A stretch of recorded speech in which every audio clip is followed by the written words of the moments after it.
All right, team, so now we're gonna be going through the mid-trap stretch. And with this, it does take a little bit of correct setting up to find this the first time, but you're basically gonna get the rear view of this from me, and then I'll also go to the side. So first things first, our setup. When we're doing our mid-trap stretch, we wanna make sure that we're able to hinge down. So I'm actually grabbing onto the rig here, which is to my left.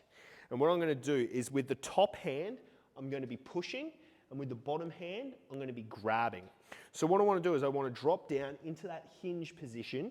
I'm then going to grab on with the bottom hand, and I'm gonna have the top hand here. And you can see there's a bit of bending with my elbow, whereas my bottom arm is completely straight.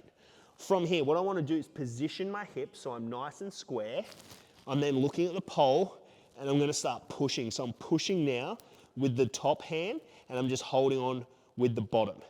What I wanna do now is I wanna position my hips either closer to the rig or further away in order to get the ideal stretch, be it through a upper portion of my lat, my mid-trap, and or rhomboid. So we're gonna get that big stretch. So it's very key, guys. First of all, we don't wanna be too far behind the anchor point and then have to reach forward. Likewise, we don't want to be too far in front of the anchor point and have to reach back.